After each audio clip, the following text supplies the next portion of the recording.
Hello, welcome to the Mermaid Tavern.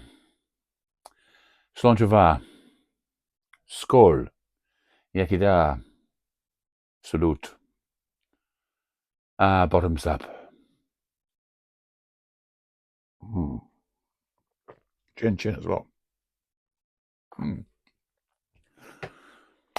How you doing? All the best for 2026. I hope you're having a brilliant start to the new year. And this is my first time at the Mermaid Tavern this year, and let's hope it's a good one for the Mermaid Tavern, eh? I thought, just drink to that. Mm. So, of course, there's been a lot about David Bowie in the last few days. It's been the 10th anniversary of his passing, um, 69 years of age, on the 10th of January 2016. And of course, just 2 days before was his 69th birthday. Bless him. It's always meant a lot to me. It's funny. I bet you, if you love Bowie like me, you can remember, just like you can remember where you were when John was murdered. Uh, you can remember where you were when you heard the news about Bowie. Yeah, I was in Cambridge in 2016. I was going out with this woman I was very keen on, very keen on her. Bless her. Um, and I woke up that morning and she told me that she had a daughter, and she told me her daughter was quite upset because David Bowie died. And I thought to myself, wow, I'm upset as well, because it was my sister that got me into David Bowie. She had albums like Aladdin Sane and the Changes One Bowie. I remember that was the first album I remember listening to of hers. Had a best of, and The Man Who Sold the World, sort of black cover with a high kicking. There were lots of versions of that. Can you see? I've got this album here, which is the reproduction of the original, what they call dress cover. You see, Man Who Sold the World, and that, funny enough, that album wasn't kind of tolerated in there's a different sleeve in America, some awful sleeve. There's a lot of stuff. Yeah, I love David Bowie, but there's a lot of stuff I still don't know to this day. I didn't really buy any of those albums, like Tin Machine stuff, and I hadn't bought any of those, Heathen, things like that, which I've subsequently listened to and got into, but for a long time I didn't. And he'd not made an album for about 10 years, had he? From what was it, Reality in 2003 to The Next Day, which came out just 3 years before in 2013. And I know he'd not done a studio album that time because of. And then this album came out, Blackstar. Did you buy it when it came out? I did. I didn't have a record player, but I bought it anyway because it meant a lot. It meant a lot to me, and of course, it was tinged with sadness because when you bought it, he'd gone, hadn't he? And I couldn't listen to this album really, though I heard the obvious tracks like Lazarus, which was the single, wasn't it? A few other things. I couldn't really listen to it for a while. It was similar with John, really. After when John was murdered, you couldn't. It was overplaying Imagine and Happy Christmas, War Is Over, and those songs I couldn't listen to for years afterwards. And I've been meaning to listen to it for quite a while, to give it a good old listen to, And somebody said, and it is true, it's a bit like a requiem, this album, and that's not a bad thing. But I really think it's quite amazing, actually. Is it my favorite David Bowie album? No. What is my favorite David Bowie album? Well, I think I'll save that for a future visit to the Mermaid Tavern for now, shall we? A bit slow to the, for want of a better word, the party. It's not really a party, is it? There's been a lot about David Bowie this weekend. There was an entire day on BBC Six on Friday, and there was a lot on the weekend, wasn't there? I was just watching loads of stuff as well as listening to this. It's the first time I've listened to it on record, though I've listened to it, on streaming, bits of it anyway. But to actually listen to the record for the first time, and do you know, I didn't even take it out. I didn't know it came in this plastic sleeve, which is, which I put it into another sleeve beyond it. But yeah, just listening to the songs that only 7 songs, of course. Which were the tracks? Lazarus, of course, and it's actually nice to without the video. The video is rather disconcerting, isn't it, with it blindfolded and those eyes. Very great visuals in a lot of the, but you want to listen to it and create your own visuals, don't you? Sometimes, and Lazarus is a great song. Is it my favorite on here? No, probably not. I think I can't. I can't give everything away. I think that's one of my favorite. And Dollar Days, yeah. I think that those are, along with that Lazarus, but they're all good songs, to be honest with you. They're all interesting, but I particularly like I Can't Give Everything Away. I think it's up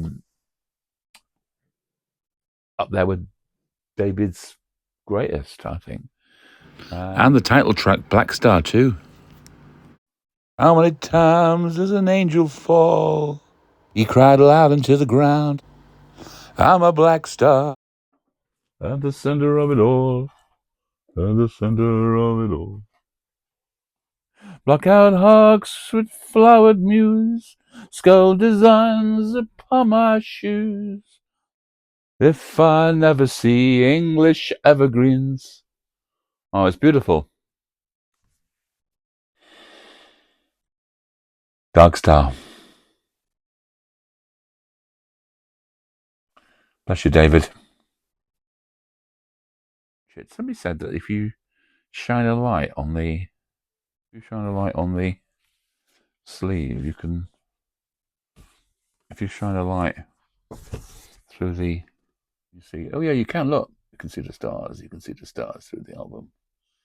Yeah, I didn't even know that. Ooh. Yeah. It's good. Yeah. It's a nice design. You can't always read it. You need to shine your you need to shine your phone on here to see some of the wording. You need to shine a torch on it. And all the stars. Just put it and all the words linked together. It's very imaginative. But yeah, very interesting visuals, aren't they? You know, I see that one. It's quite interesting, doesn't it? You know, I think of all people in music, David was the greatest actor, wasn't he? And I mean that in a really good way. I don't mean to, I really, and not just overtly the videos, but in the songs too, and not just the obvious personas like you think of Ziggy Stardust. I was watching, funny enough, the a couple of things last night. I was watching Moon Age Daydream, the 2-hour documentary movie came out. When did it come out? 2-3 years ago. I've never seen it before. Actually, it's very good. I recommend seeing it. I think at the moment it's only a few, £3 or £4 on Amazon Prime. They've knocked the price down for it, so worth checking out. Very good documentary, actually. I was saying to my friend Tasha today, talking about it all. Hello, Tasha, if you're there. I was saying that up there with some of the best music documentaries I've ever seen, because it doesn't have talking heads and things in it. It's got visuals and the music that lead the story on, and yeah, lots of interesting things I've never seen before. Very engrossing and very engaging. If you're a Bowie fan, I'm sure you've probably seen it before, but I didn't. But yeah, back to this album. So yeah, I was recording this album. Started recording this album a year before he died. I think he was having chemo for the liver cancer. Bless him. And he was. I think you know, it was recorded quite in secret, wasn't it, in New York? And Tony Visconti. There was another producer that did one song as well. I can't remember now, but he wanted to work with specifically. But it was Tony Visconti, his old mucker, overseeing it, most of it. And I think he was some of the band said he looked really well, and it was his hair had grown back after chemo, and but then towards the end of the, I think just when he recorded that video for Lazarus, I think it had been it had come back, hadn't it? And I think he knew it was terminal. He knew he was dying. So, I mean, he may have not known that throughout this album, that mortality was. But he'd had brushes with it, hadn't he, for a long time.